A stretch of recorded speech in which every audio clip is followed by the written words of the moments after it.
তোমাকে বিয়ে করে জীবনে অভিশাপ ডেকে এনেছি, সেই শাস্তি এখন ক্ষণে ক্ষণে পাচ্ছি, সারা জীবন পেতে হবে বলে ব্যাগ ছুঁড়ে মারল সৌজন্য। ব্যাগটা রজনীর পায়ের কাছে এসে থামল। রজনী আচমকা ঘটা ঘটনায় ধরফরিয়ে ওঠে সে।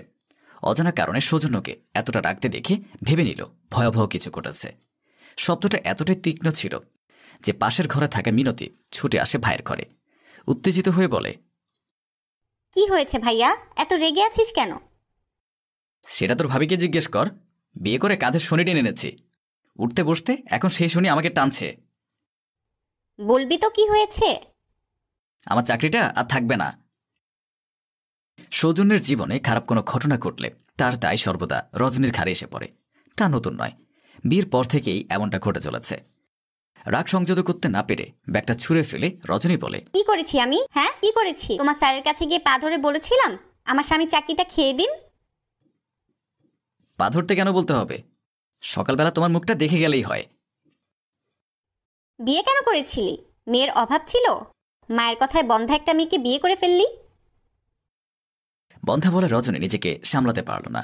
সৌজনের থেকে দ্বিগুণ তেজ নিয়ে বলে, তোমার ভাইয়ের জন্য মেয়ে এসে লাইন দিয়েছিল, তারপর তোমার ভাই আমাকে বিয়ে করে উদ্ধার করেছে। এত যখন পারে, একটা মেয়েকে বিয়ে করলেই পারে। দু চার কথায় ননদ বৌধির ঝগড়া শুরু হয়ে গেল।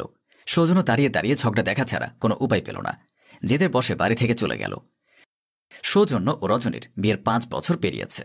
রজনীর কোল আলো করে এখনও কোনো সন্তান আসেনি। এজন্য স্বামী ও ননদের কটু কথা তাকে প্রায় শুনতে হয়। সৌজন্য যাওয়ার পর দরজাটা এখনো খোলাই রয়েছে। না খেয়ে বেরিয়ে গেছে। এখনো ফেরার নাম নেই দেখে চিন্তিত হয়ে পড়ল রজনী। খাবার পরিবেশন করে খেতে ডাকল মিনতিকে। রজনীর দিকে তীক্ষ্ণ দৃষ্টি নিক্ষেপ করে খাবারের থালা নিয়ে ঘরে চলে গেল মিনতি। টেবিলে বসে দরজার দিকে একদৃষ্টিতে তাকিয়ে থাকে রজনী। সৌজন্যকে ছাড়া একা একা খাওয়ার অভ্যাস নেই রজনীর। ধীরে ধীরে চোখের পাতা বুজে ঘুমিয়ে গেল সেখানে। পরের দিন সকালে ঘুম ভাঙে রজনীর। সৌজন্য ও তার পাশে একটা মেয়েকে দেখে থমকে যায় রজনী। হাহা করে ওঠে বুকটা। সৌজন্য মেয়েটিকে রেখে রজনীর কাছে এসে ফিসফিস করে বলে, জিনিয়ার সামনে নিজেকে আমার স্ত্রী হিসেবে পরিচয় দেবে না। দাঁতে দাঁত চেপে রজনী বলে, মেয়েটা কে? বিয়ে করতে বলেছিলে না, করেছি। রজনীর ডান চোখ থেকে অশ্রু ঝরে পড়ল। আঁচল দিয়ে চোখটা মুছে নিল। মজা বা রাগের বসে বলা কথাটাকে সৌজন্য সত্যি ভেবে এমন কাজ করে বসবে এই বিষয়ে ধারণাই ছিল না রজনীর। নতুন ভাবিকে পেয়ে মিনতি গল্পগুজব করছে। রজনী একপাশে দাঁড়িয়ে সবটা লক্ষ্য করছে। জিনিয়া দূরে দাঁড়ানো রজনীর দিকে তাকিয়ে সন্দিহান গলা জিজ্ঞেস করে, মেয়েটা কে মিনতি? রজনীকে কিছু বলতে না দিয়ে সৌজন্য বলে, আমাদের বাড়ির কাজের লোক। কথাটা রজনীর আত্মসম্মানে লাগলো। আঁচলটা চেপে রান্নাঘরে চলে গেল। ফুঁফিয়ে কেঁদে উঠল। রজনী যখন প্রথম এ বাড়িতে এসেছিল, মিনতি তখন রজনীকে একটা কাজও করতে দিত না। বোনের মতো খুনসুটি করে চলত ওদের। দুজন মিলে সৌজন্যের পিছনে লাগত। আজ সব কিছু অতীতের পাতায় লিখা হয়েছে। রান্নার কাজ ছেড়ে পরিবেশন করতে ব্যস্ত রজনী। জিনিয়া ও মিনতি খাবার টেবিলে এসে বসেছে। সৌজন্য এসে বসল জিনিয়ার পাশে। সৌজন্যের পাশের চেয়ারটা সবসময় রজনীর জন্য বরাদ্দ ছিল। আগের দিনগুলো ভাবলে রজনী সহ্য করতে পারে না। মিনতি রান্নাঘরে গেল। পাতিলে গত রাতে রান্না করা পান্তা ভাতগুলো রজনীর হাতে দিয়ে বলে, এখন এগুলো খেয়ে নাও, আর খাওয়ার সময় ওখানে যাবে না, ভাবি সন্দেহ করবে। তুমি আমাকে এভাবে বলতে পারলে মিনতি? আমার ভাই ও ভাবির মাঝে তোমার জন্য যেন কোনো ঝামেলা না হয়, না হলে ভাইয়ার সাথে ডিভোর্স দিয়ে বাড়ি থেকে ঘাট ধরে বের করে দিব। এখন তো দুমুঠো খেতে পারো, তখন তাও পারবে না। রজনী পান্তা ভাত বাটিতে নিয়ে রান্নাঘরের এক কোণাতেই খেতে বসল। গলা দিয়ে একটা ভাতও নামছে না। দরজায় করাঘাত পড়তেই খাবার খাওয়াতে বিঘ্ন ঘটল সকলের। রজনী পাতে হাত ধুয়ে দরজা খুলতে উঠে গেল। এমনিতেই খেতে পারত না। অসময়ে রজনীর ভাই কবির সাহেবকে দেখে থমকে গেল রজনী। বাবা মাহারা সংসারে ভাই তার একমাত্র সম্বল। কখনো বোনের কোনো আবদার অপূর্ণ রাখেননি তিনি। মাথার কাপড় টেনে ঘামতে থাকে রজনী। প্রিয় মানুষের দেখা পেয়ে কেঁদে দিল। কবির সাহেব মিষ্টির প্যাকেটটা রজনীর হাতে এগিয়ে দিয়ে বললেন, কেমন আছিস বনু? আরে কাছিস কেন?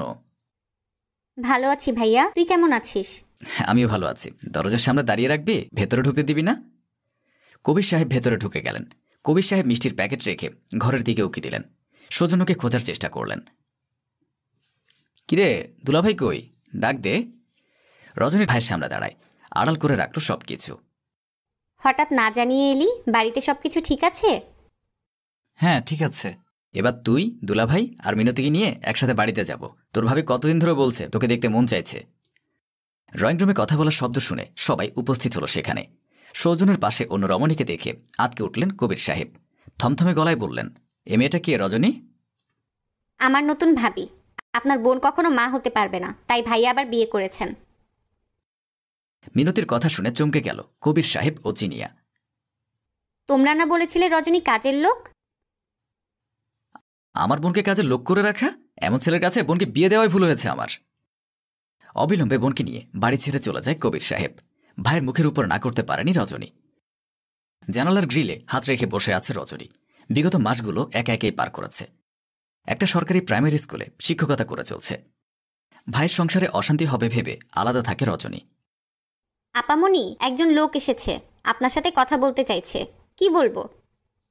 রজনীর শরীরটা ভালো যাচ্ছে না। তোকে না বললাম দরজা নক করলে না খুলতে? তাহলে খুলেছিস কেন? আজকে যে শুক্রবার, আমি ভুলেই গিয়েছিলাম। আপনি এসেছেন ভেবে দরজা খুলে দিয়েছি। কালকে আসতে বলিস। সে বলছে আপনার সাথে অনেক দরকার, কথা না বলে যাবে না। চশমাটা চোখে পড়ে ড্রয়িং রুমে গেল। আজকাল চশমা ছাড়া কিছুই দেখতে পায় না রজনী। কয়েক মাসের মধ্যেই সৌজনের মুখে বয়সের ছাপ পড়েছে। আগের মতো মাধুর্য খুঁজে পেল না রজনী। সৌজন্য বসে। সৌজন্যের কিছুটা দূরত্বে বসে রজনী। অনেকদিন হয়েছে সৌজন্যের পাশে বসা হয় না তার। কেমন আছো রজনী? আমার সংসার নিয়ে আছি, আলহামদুলিল্লাহ। আমি কেমন আছি জিজ্ঞেস করলে না? বিয়ে করেছেন, সন্তান জন্ম হয়েছে, নিশ্চয়ই ভালো আছেন। একজনে কখনো সংসার হয় না। একজনের সংসারে দুইজন থাকে না বলে মন ভাঙার সম্ভাবনা থাকে না। আমি দিব্যি আছি। তুমি একজনের সংসার নিয়ে দিব্যি থাকতে পারো, কিন্তু আমি নেই। ধুলো ছিল আমার মুখে, অথচ আমি আয়না মুছে গেলাম। অবশেষে আয়নাটা ভেঙে গেল। বিগত মাসগুলোতে সৌজন্য অনেকবার ডাক্তারের শরণাপন্ন হয়েছে। পরীক্ষা করে জানতে পেরেছে সে কখনো বাবা হতে পারবে না। অথচ নিজের অক্ষমতা এতদিন অন্যের ঘাড়ে চাপিয়েছে। বিয়ের 3 মাসের মাথায় সৌজন্যের অক্ষমতার কথা জানতে পেরে জিনিয়া চলে গেছে। ভাই বোনের কাজ করতে করতে হাঁপিয়ে উঠেছে মিনতি। ভাবির সাথে করা দিনগুলোর কথা মনে পড়ে তার। রহিমা 2 কাপ চা দিয়ে গেল।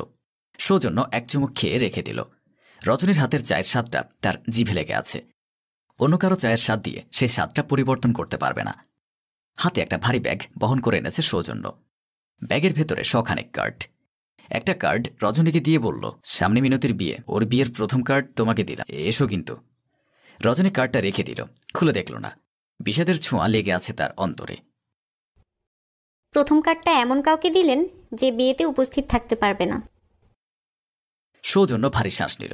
ভেবেছিল দাওয়াতের অজুহাতে আরও একবার সে রজনীকে দেখতে পাবে, কিন্তু সেটা আর হচ্ছে কই।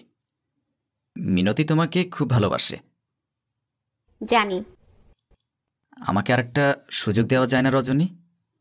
রজনী শুনতে পেল বোধ হয়, তেমন প্রতিক্রিয়া দেখালো না। কালকে আমার স্কুল আছে, সকাল সকাল উঠতে হবে। আর কিছু বলবে? আর কিছু বলবে? 3টা শব্দ তারা সৌজন্যকে চলে যাওয়ার নির্দেশ দিল রজনী।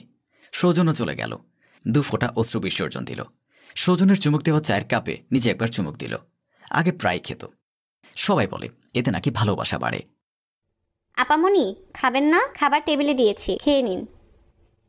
তোর সংসার কেমন চলছে রহিমা?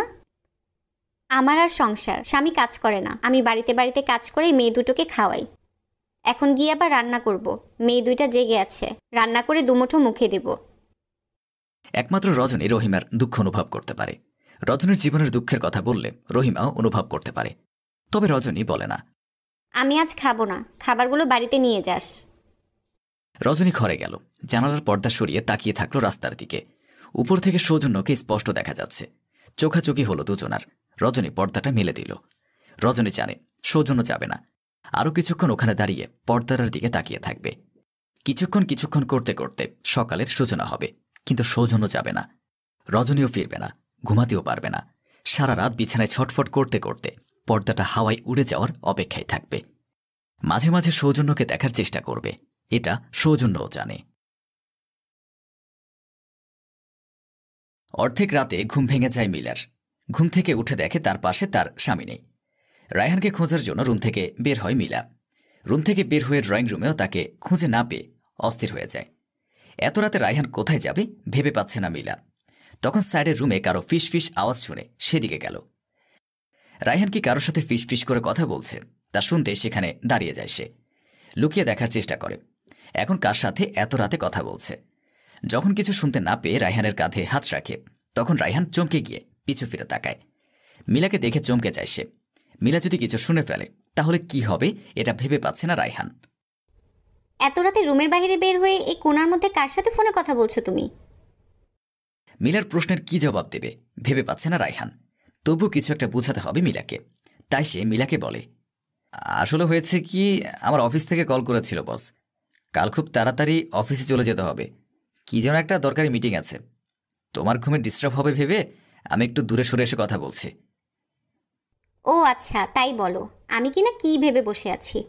চলো তাড়াতাড়ি ঘুমাবে, কাল নাকি তোমার সকালে যেতে হবে। এ আমার প্রতি তোমার বিশ্বাস মিলা? সামান্য আমাকে একটু দেখতে না পেয়ে সন্দেহ করে পিছু পিছু চলে এসেছ। রায়হানের মিথ্যা রাগ দেখে মিলার খুব খারাপ লাগে। তাই সে রায়হানের রাগ ভাঙানোর জন্য দুই কানে হাত দিয়ে সরি বলে। এতে রায়হান একটু মিষ্টি হাসি দিয়ে মিলাকে নিয়ে রুমে চলে যায় ঘুমাতে। রায়হান যেন হাঁপ ছেড়ে বাঁচল। সব দোষ মিলির কাঁধে চাপিয়ে দিয়েছে। একটু বুঝতে পারল না তার স্বামী তার পিছে পিছে কি করছে। সারাদিন ধরে মিলা বাসায় বসে বসে বোর হচ্ছে। তখন রায়হান ফোন দিয়ে মিলাকে তার বাবার বাড়ি থেকে ঘুরে আসতে বলে। মিলার বাবার বাড়ি পাশে, সেখান থেকে কিছুটা রাস্তা দূরে। রাতে রায়হান আসার আগে চলে আসবে। রায়হানের প্রস্তাব পছন্দ হতেই মিলা তার বাবার বাড়িতে চলে যায়। এতে রায়হানের অনেক সুবিধা হয়। নীলা চলে যাওয়ার ঘণ্টাখানেক পরেই রায়হান একটা মেয়েকে নিয়ে বাসায় আসে।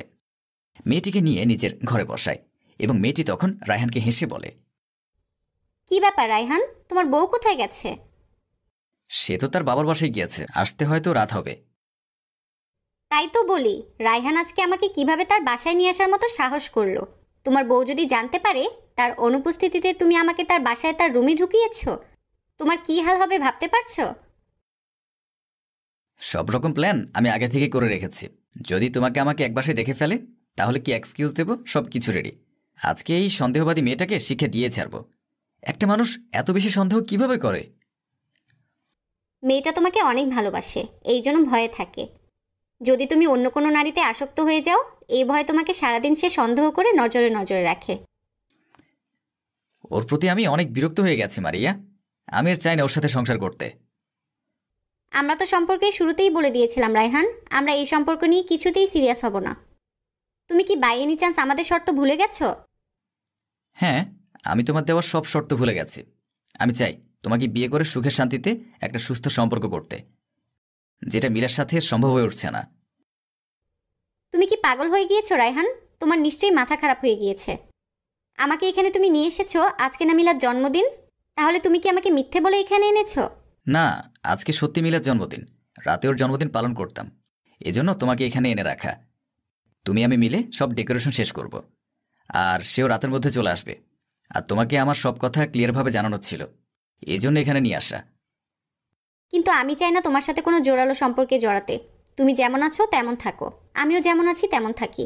আলাদা থাকি ভালো আছি, একসাথে থাকা ভালো না। এখন এই সম্পর্ক তোমার কাছে ভালো লাগছে, ভবিষ্যতে লাগবে না। তারপর তার কি কোনো গ্যারান্টি আছে? যেমন এখন তোমার কাছে মিলা অসহ্য লাগছে, কিছুদিন পরে আমি অসহ্য হয়ে যাব। আমি আমার জীবনে কোনো রিস্ক নিতে চাই না রায়হান। বিশ্বাস করো মারিয়া, আমি তোমাকে প্রচুর পরিমাণে ভালোবাসি। শুধু একবার আমার প্রস্তাবে রাজি হয়ে যাও। আমাকে ভাবার জন্য কিছুদিন সময় দাও। এটার উত্তর আমি তোমাকে কিছুদিন পরে জানাবো। এখন যে কাজের জন্য নিয়ে এসেছো তা করি। তোমার বইয়ের জন্মদিন উপলক্ষে তোমাদের বাড়িটা সাজিয়ে দিই। রায়হান আর জোর করল না মারিয়াকে। সে মারিয়াকে ভাবার জন্য কিছুদিন সময় দিল। আর কিছু সময়ের মধ্যে এসে গেল মিলা। কিছুদিনের মধ্যে সে মিলার থেকে আলাদা হয়ে যাবে। মিলার সাথে তার সম্পর্ক দমবন্ধ পরিস্থিতিতে গিয়ে ঠেকেছে। মিলার সাথে তার পরিচয় স্কুল লাইফ থেকে। ভালোবেসে পালিয়ে বিয়ে করেছিল মিলা এবং রায়হান। অথচ সময়ের সাথে সাথে সবকিছু পাল্টে গেল। রায়হানও বিরক্ত হতে শুরু করল মিলার আচরণে। মাত্রাতিরিক্ত সন্দেহ করে রায়হানকে সব বিষয়ে। রাতে মিলা বাড়িতে আসার পর তারা তিনজন মিলে জন্মদিন পালন করে। প্রথমে মারিয়াকে দেখে সন্দেহ করলে পরে যখন তাকে জন্মদিনের সারপ্রাইজ দেয়, ওটা দেখে সব ভুলে যায়। মারিয়াকে খুব খাতির যত্ন করে খাইয়ে বাড়ি পাঠায়। এত সুন্দর একটা সারপ্রাইজ দেওয়ার জন্য তোমাদের অনেক অনেক ধন্যবাদ। আমি ভাবতেও পারিনি তোমরা আমাকে এইভাবে সারপ্রাইজ দিবে। আজকের দিনটা এত ভালো করার জন্য তোমাদের প্রতি আমি অনেক কৃতজ্ঞ। আরে, তোমার ধন্যবাদ দেওয়া লাগবে না, সমস্যা নেই। আজ তাহলে আমি আসি, তোমরা ভালো থেকো। মিলা, তোমার সাথে দেখা করে খুব ভালো লাগলো। তোমার সাথে দেখা করে আমারও খুব ভালো লাগলো আপু। আমি ভাবতেও পারিনি তোমরা আমাকে এত বড় সারপ্রাইজ দিবা। আবার এসো আমাদের বাসায়। রায়হান, যাও গাড়ি বের করো, তুমি আপুকে আপুর বাসায় পৌঁছে দিয়ে আসবা।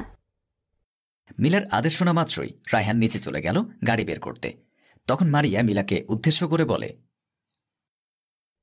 আমি জানি তুমি রায়হানকে খুব বেশি ভালোবাসো। আমি তোমার সংসার ভাঙতে চাই না মিলা। আজকের পর আমি রায়হানের সাথে কোনো প্রকার সম্পর্ক আর যোগাযোগ রাখবো না। তোমার কথা রাখতে আমি নিজের পরিচয় গোপন করে রায়হানকে পরীক্ষা করার জন্য এতদিন তার সাথে নাটক চালিয়ে গিয়েছিলাম। তোমার হাজবেন্ড তোমার পরীক্ষায় ফেল করেছে। সিসিটিভি ফুটেজে তো দেখতেই পেয়েছ যে সে কি কি প্রস্তাব আমাকে দিয়েছে। মিলা নিজেকে সামলাতে পারল না, মারিয়াকে জড়িয়ে ধরে কেঁদে ফেলল। তারপর বলল, আমি ভাবতেও পারিনি আপু এভাবে আমার সাথে বিশ্বাসঘাতকতা করবে। আমার দোষ কি বলবে? তাকে এত পরিমাণ ভালোবাসা, কিভাবে পারলো সে আমার উপর বিরক্ত হয়ে আমাকে ঠকাতে? আমি তোমাকে আগেই বলেছি এসব পরীক্ষা করার দরকার নেই, তুমি নিজে সহ্য করতে পারবে না, অথচ জেদ ধরে সেই করলে। এখন তুমি যা সিদ্ধান্ত নিবে তাই হবে। আমি আর যতটুকু পারি ততটুকু সাহায্য করেছি, এর বেশি আর কিছু করতে পারবো না। তুমি যা সিদ্ধান্ত নিবে তার পাশে আমি সবসময় আছি। ধন্যবাদ তোমাকে আপু আমার কথা রাখার জন্য। ভাগ্যে যা আছে তাই হবে। এবার তুমি আসো, সাবধানে যেও। মারিয়া চলে যাওয়ার পর চোখ ভরা পানি নিয়ে মিলা চুপচাপ নিজের রুমে যায়। নিজের রুমে গিয়ে শুয়ে থাকে। অনেক রাত করে রায়হান যখন বাড়ি ফেরে তখন রুমে গিয়ে দেখে মিলা শুয়ে আছে। রায়হানের উপস্থিতি টের পেয়ে মিলা রায়হানকে বলে, আমি কি এমন ভুল করেছি যার কারণে তুমি আমাকে এভাবে ধোঁকা দিলে? কিভাবে ঠকাতে পারলে তুমি আমাকে? আমি স্বপ্নেও ভাবিনি রায়হান আমাকে এত বাজেভাবে ঠকাবে। রায়হান মিলার কথা শুনে অবাক হয়ে যায়। মিলা কিভাবে সব জানতে পারল? মাথা ঠিক আছে তোমার মিলা? এত আজে বাজে বকছো কেন? তুমি আজে বাজে কাজ করতে পারবে আর আমি আজে বাজে কথা বললেই দোষ? তুমি কি ভেবেছ আমি কিছু জানি না রায়হান? তুমি হয়তো মারিয়াপুকে চিনতে পারোনি। এটা সেই মেয়ে আমাদের বিয়েতে এসেছিল। আমার ফুফাতো বোন হয় মারিয়া। আমার কথাতেই সে তোমার সাথে বন্ধুত্ব করেছিল। তোমার সাথে এতদিন আমার কথাতেই সে নাটক করে গেছে। রায়হান এবার ঘামতে থাকল। সে মিলার ফাঁদে পড়ে বাজেভাবে ফেসে গেছে। মিলা যে তার পেছনে এত বড় প্ল্যান করতে পারে তাও ভাবনার বাইরে ছিল রায়হানের। এভাবে তার অকাজ ফাঁস হয়ে যাবে কল্পনাও করতে পারেনি সে। ভুল ভাবছো আমাকে তুমি মিলা। আমি তোমাকে ভুল নয় ঠিকই ভাবছি রায়হান। নানান মেয়েদের সাথে তোমার সম্পর্ক, তারা আমাকে মেসেজ করে সব জানিয়েছে। তাদের কথা আমি কখনোই বিশ্বাস করিনি। মারিয়াপু একদিন তোমায় একটা মেয়ের সাথে রেস্টুরেন্টে দেখে আমাকে জানানোর পরে তার সাথে আমি চ্যালেঞ্জ ধরেছি। সেই চ্যালেঞ্জ আমি হেরে গেলাম আজকে। আমার কথায় মারিয়াপু সব করেছে। আমি তোমাকে সুযোগ দিয়েছিলাম ভালো হয়ে যাওয়ার, অথচ তুমি কি করলে? এভাবে আমাকে ঠকালে। আমি স্বীকার করছি মিলা, আমার ভুল হয়ে গেছে। আমাকে তুমি ক্ষমা করে দাও প্লিজ। আমাকে শেষবারের মতো আর একটা সুযোগ দিয়ে দেখো। এবার আমাকে নিয়ে কোনো কমপ্লেন করার সুযোগ দেব না। আমি তোমাকে নিয়ে সুখে শান্তিতে সংসার করতে চাই মিলা। রায়হানের এমন ভুল বদল দেখে তাচ্ছিল্যপূর্ণ হাসি ফেরত দেয় মিলা। একটু আগে বলা কথার সাথে রায়হানের এখনকার বলা কথার কোনো মিল নেই। সুযোগ আমি তোমাকে অনেকবার দিয়েছি রায়হান, কিন্তু তুমি সুযোগের বাজে ব্যবহার করেছো।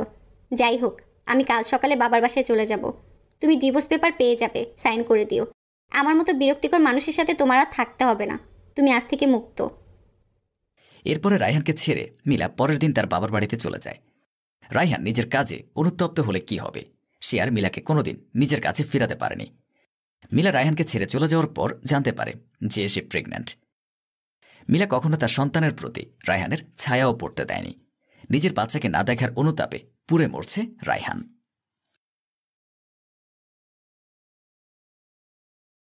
ফোনের অ্যালার্মের শব্দে ঘুম ভেঙে যায় নিধির।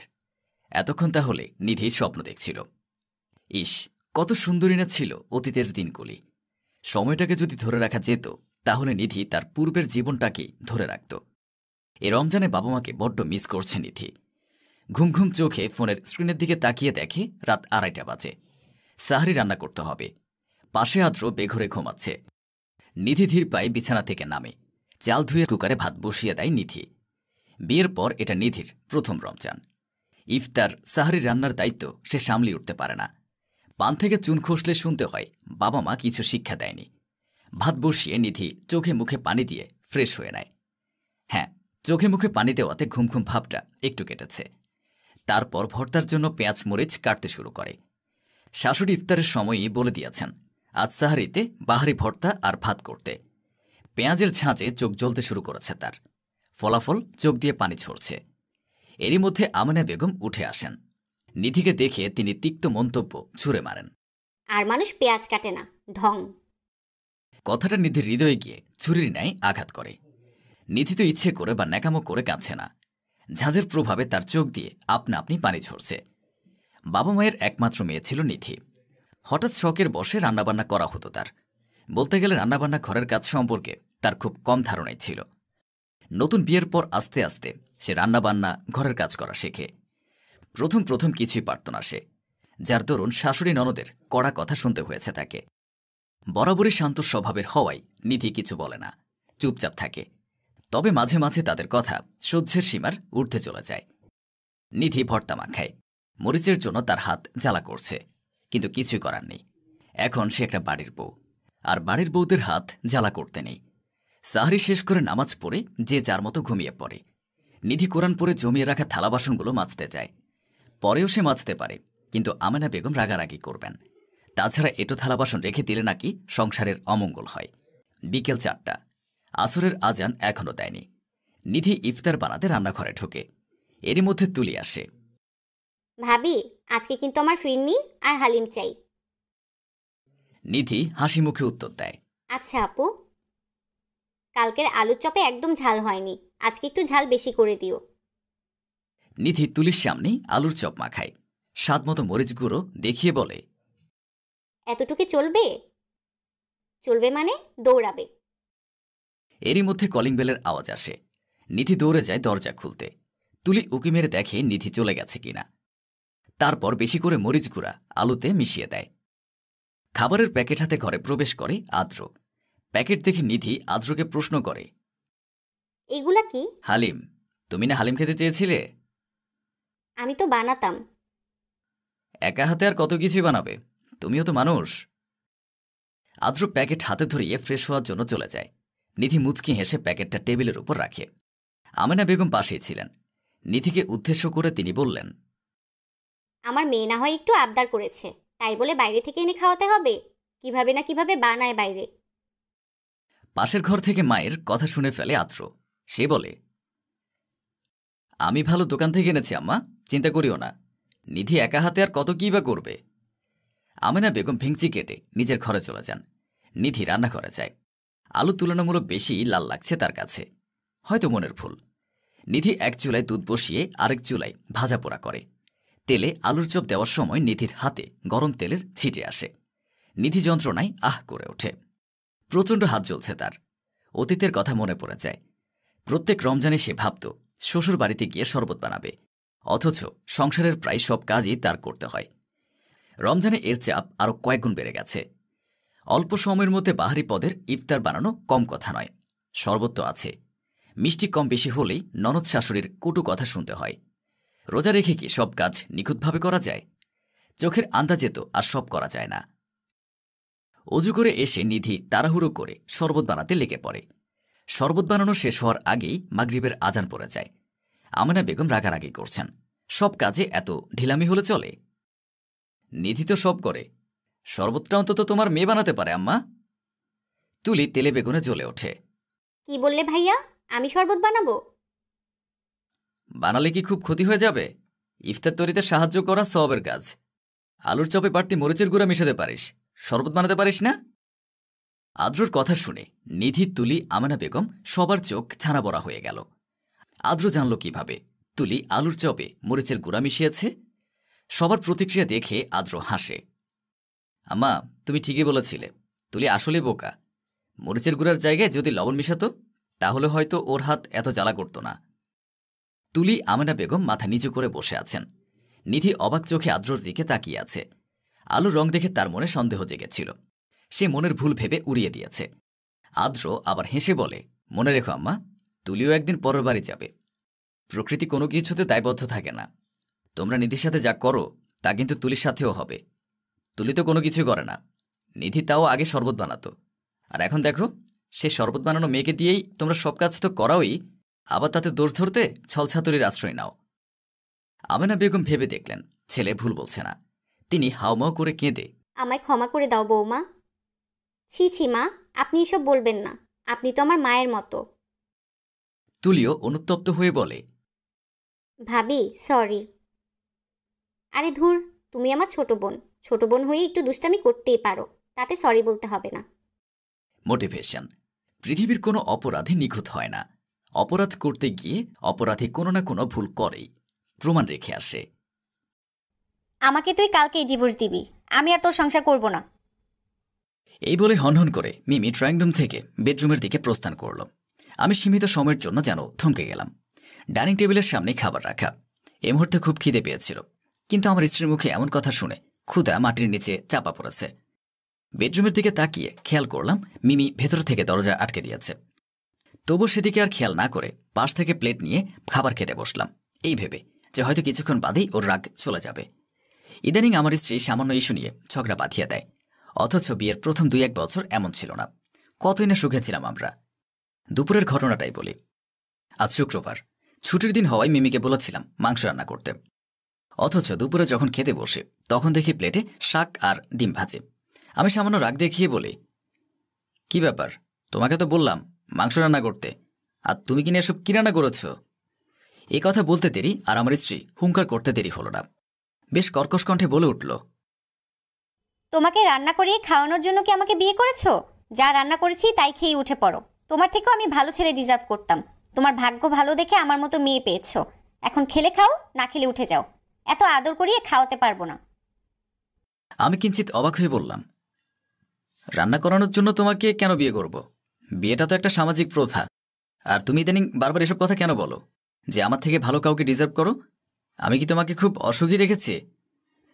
আমার কথার তোয়াক্কা না করে মেয়েটি তিলকে যেন তাল বানিয়ে ঝগড়ার পরিধি আরো প্রশস্ত করল।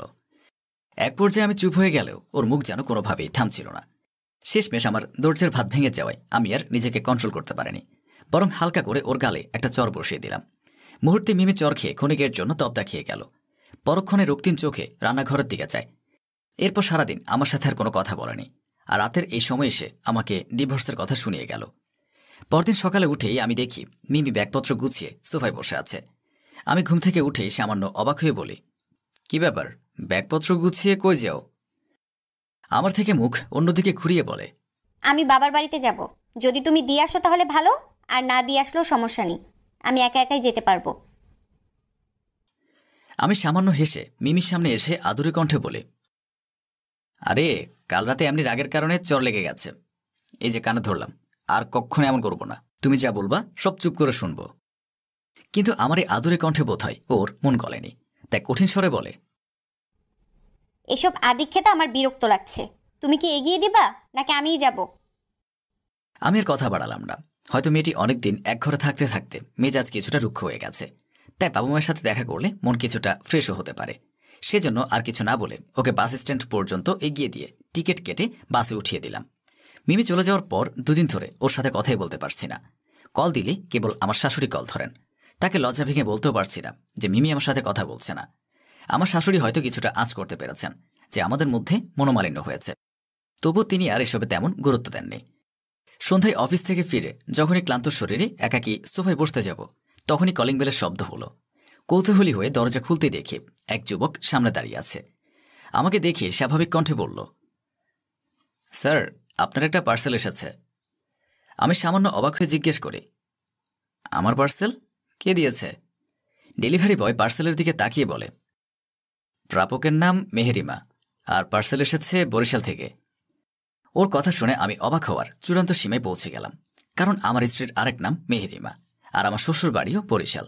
তার মানে মিমি আমাকে পার্সেল পাঠিয়েছে। ডেলিভারি চার্জ দিয়ে ডেলিভারি বয়কে বিদায় করলাম। ফাইলটি হাতে নিয়ে সোফায় বসে ভেতরের কাগজটি বের করলাম। কাগজের দিকে চোখ বুলাতেই আমার হৃদয়ে মোচড় দিয়ে উঠল, কারণ এটা আর কিছু নয়, বরং একটা ডিভোর্স পেপার, আর সাথে মিমি সাইনটাও করা আছে। শ্বশুরবাড়িতে এসেছে শেষবারের মতো আমার স্ত্রীকে বোঝাতে। এ পর্যন্ত কয়েকবার এসেছে, কিন্তু কোনোভাবে মিমির মন গলাতে পারেনি। আমার শ্বশুর শাশুড়িও যে কম চেষ্টা করেনি তা নয়, কিন্তু আসল কথা হলো মেয়ের থেকে মেয়ের জামাই তো আর বেশি আপন নয়।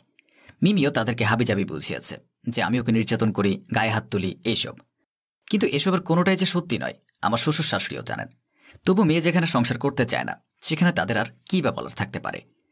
অনেক চেষ্টা করার পরেও যখন মিমিকে বোঝাতে পারলাম না, তখন আমি অনেকটা নিরুপায় হয়ে ডিভোর্স লেটারে সাইন করে দিলাম। বিদায় নেওয়ার সময় আমার শাশুড়ি খুবই কেঁদেছেন, এমনকি আমার শ্বশুরও তার মুখ ভার করে বসেছিলেন। কিন্তু মিমির এমন আচরণের কারণ আমি এখনও পর্যন্ত উদ্ঘাটন করতে পারিনি। এরপর কেটে গেছে পুরো 1 বছর। বাবা মা আমার জন্য নতুন করে মেয়ে দেখেছেন। চাকরি জীবনে একা বেঁচে থাকাটা বড্ড কষ্টের, কারণ রান্নাবান্না করার জন্য হলেও একজন সঙ্গীর প্রয়োজন আছে। বাবা মা নিজেরাই পছন্দ করেছেন একটা মেয়ে। আমি আর মেয়ে দেখতে চাইনি। রাতে একাকী শুয়ে সোফায় বসে খেলা দেখছি, ঠিক তখনই মোবাইলে এক অচেনা নাম্বার থেকে কল আসলো। আমি কোনো কিছু না ভেবে কলটি রিসিভ করতেই ওপাশ থেকে মেইলি কণ্ঠে বলে উঠল, হ্যালো, আমি মিমি। কেমন আছো তুমি? মিমির কণ্ঠ শুনে অল্প সময়ের জন্য আমি লক হয়ে গেলাম। এতদিন পর সাবেক স্ত্রীর কণ্ঠস্বর শুনলে যে কারোরই অবাক হওয়ার কথা। আমি ধীর কণ্ঠে বলি, হ্যাঁ ভালো, তুমি কেমন আছো? ওপাশ থেকে ভাঙা কণ্ঠে বলল, আমি একটুও ভালো নেই। তোমাকে আমি ছেড়ে দিয়ে অনেক বড় ভুল করেছি, সেটা আজ ভালোভাবেই উপলব্ধি করতে পারছি। আমার প্রাক্তন প্রেমিক আমাকে অনেক আশা দিয়েছিল, আর সেই আশায় আমি তোমাকে ছেড়ে ওর সাথে ঘর বেঁধেছিলাম। কিন্তু আমাদের বিয়ে হওয়ার পর জানতে পারি ওর আগের ঘরে বউ আছে, এমনকি বাচ্চাও আছে। তখন আমি এসব শুনে অনেক কষ্ট পেয়েছিলাম জানো। এই নিয়ে মাঝে মধ্যেই আমাদের ঝামেলা হতো। শেষমেশ কিছুদিন আগে ওর পরিবার এবং স্ত্রীর চাপে আমাকে ডিভোর্স দিতে বাধ্য হয়। আমি একটুও ভালো নেই এখন। বাবা মাও আমাকে এখন কিছু হলেই কথা শোনায়। তারা আমাকে একদমই সহ্য করতে পারে না। হয়তো তাদের সন্তান বলেই আমাকে তাদের বাড়িতে আশ্রয় দিয়েছে। এই বলে হু হু করে কেঁদে উঠল মিমি। আমার মনের গহীনে প্রবল ঝড় আর টর্নেডো বয়ে চললেও সেটা আমি কোনোভাবে আটকে রাখলাম। বেশ কিছুক্ষণ চুপ থেকে আমি বলি, তো আমাকে কেন কল দিয়েছ? আমি তোমাকে কিভাবে সাহায্য করতে পারি? আমার কথা শুনে মিমি ভাঙা গলায় বলল, তুমি বিয়ে করনি এখনো? আমি স্বাভাবিক কণ্ঠে বললাম, করিনি, তবে আগামী সপ্তাহেই করব। বাবা মায়ের অলরেডি মেয়ে দেখা শেষ, আর আমারও মেয়েকে পছন্দ হয়েছে। আমার কথা শুনে আবেগী কণ্ঠে বলে, আমাকে কি একটাবার সুযোগ দেওয়া যায়? ওর প্রশ্ন শেষ হওয়ার আগেই আমি কঠিন স্বরে বলি, তখন ডিভোর্স যাতে না হয় সেজন্য আমি কি করেছি তা হয়তো তোমার অজানা নয়। চাকরি ছেড়ে তোমার বাড়িতে গিয়ে তোমার হাতে পায়ে পর্যন্ত ধরেছি, কিন্তু কিছুতেই তোমার মন গলেনি। এত কিছুর পরে তোমার আকাশকুসুম চিন্তা না করাই ভালো, কারণ আমি এতটাও দয়ালু নই। ভালো থেকো, আর আমাকে কখনো কল দিও না। রাখি। এই বলে এপাশ থেকে কলটি কেটে দিলাম। আমার শরীর কাঁপছে। জানি না কিভাবে এতগুলো কথা ওকে বলতে পারলাম। হয়তো আজ কষ্টগুলো আক্রোশে রূপ নিয়েছে। তবে আমি যেহেতু একবার গর্তে পা দিয়েছি, সেই গর্তে দুইবার আমি পা দিতে ইচ্ছুক নই। যে নিজের ভুলে নিজের পায়ে কুড়াল মারে, তার পায়ে আমি কেন ব্যান্ডেজ করতে যাব?